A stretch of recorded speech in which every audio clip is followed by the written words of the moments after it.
শিং মাছ বিশেষ করে আমাদের দেশে যখন মেয়েরা কনসেপ্ট করে তখন অনেক মুরব্বীরা কিংবা অভিজ্ঞরা শিং মাছ খেতে বলে, কিংবা যখন কারোর শরীরে রক্ত স্বল্পতা দেখা দেয়, অ্যানিমিয়া বা থ্যালাসেমিয়া, তখন শিং মাছ খেলে শরীরে রক্ত হয়। এটা আমাদের দেশে মোটামুটি ভালোই প্রচলিত একটি কথা।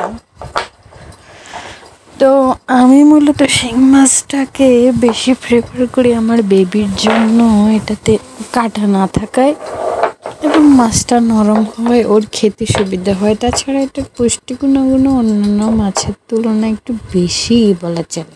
তো আমি আজকে রান্না করলাম শিং মাছকে ভুনা করলাম।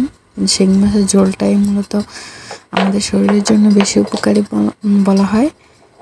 যাই হোক, এখানে আমি তেল গরম করে তেলের মধ্যে পেঁয়াজ এবং পর্যাপ্ত পরিমাণে লবণ দিয়ে দিয়েছিলাম যাতে পেঁয়াজটা খুব তাড়াতাড়ি হয়ে যায়। তারপরে রসুন দিয়েছিলাম, দিয়ে কিছুক্ষণ নেড়ে এরপর আমি একটু পানি দিয়ে গুঁড়া মশলাগুলো দিব। তো আমি টমেটো কাঁচামরিচটা পানি দেওয়ার পরে দিয়ে দিয়েছি। এখানে দেওয়ার পরে গুঁড়া মশলাগুলো দিয়ে এখন কিছুক্ষণ কষিয়ে নিব আর কি। গুঁড়া মশলাটা যদি একটু পানি না দিয়ে দেই তাহলে এটা কেমন জানি মশলার গ্রান বা রসটা স্বাদটা সব কিছুই চলে যায় তেলের মধ্যে পুড়ে। তো সেই বিষয় চিন্তা করে আমি একটু পানি দিয়ে গুঁড়া মশলাগুলো অ্যাড করি।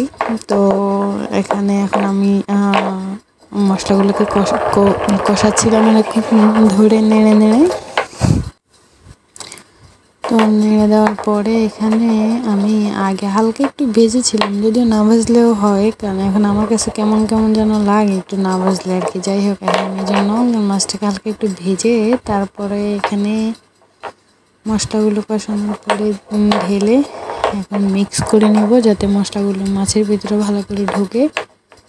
হ্যাঁ, বেশি পানি দিয়ে এগুলো মেশাতে গেলে দেখা গেছে যে পানিতেই হচ্ছে গিয়ে মশলাগুলো রয়ে যায় আর মাছের ভিতরে ঢুকে না।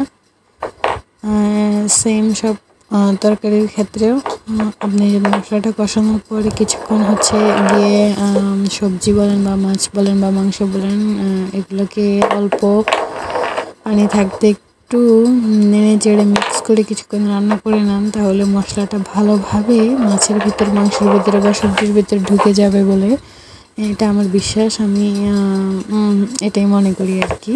যাই হোক, আমি এখানে কিছুক্ষণ হচ্ছে গিয়ে রেখে দিব এভাবে রান্নাটা, যাতে করে এই অল্প পানিতেই হচ্ছে মাছটা ভালোভাবে সব কিছু মশলা ইয়ে করতে পারে আর কি, ব্যালেন্স করতে পারে এবং মাছের ন্যাচারাল স্বাদটা আসে আর কি, প্রকৃত স্বাদটা আসে।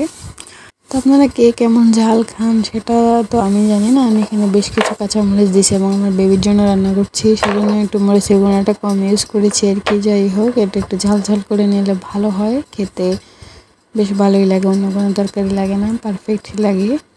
এখন আমি এখানে একটু পানি গরম করে দিয়ে দিয়েছি ঝোলের জন্য। আমি বেশ কিছুক্ষণ কষিয়ে নিয়েছিলাম মাছগুলোকে মশলার মধ্যে রেখে। যাই হোক, এখন পানি দিয়ে দেওয়ার পরে এটাকে আরও কিছুক্ষণ রান্না করব। রান্না করার পরে এটা ভালোভাবে মাছটা সিদ্ধ হয়ে গেলে আমার রান্নাটা হয়ে যাবে। এখানে আমি একটা কথা শেয়ার করি, রান্নাটাও হোক।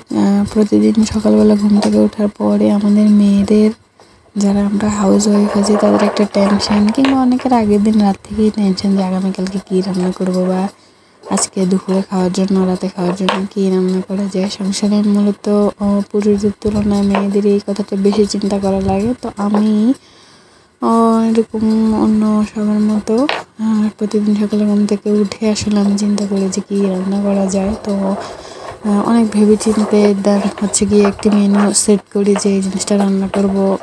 তারপরে সেই অনুযায়ী হচ্ছে গিয়ে মাছটা বের করে ফ্রিজ থেকে বা পানি দিয়ে একটু ভিজিয়ে রাখি, দেন হচ্ছে গিয়ে সব রান্নার আয়োজন করি আর কি। পেঁয়াজ মরিচ কাটা, মশলা টশলা রেডি করা, এগুলো করি। আপনারাও নিশ্চয়ই করেন।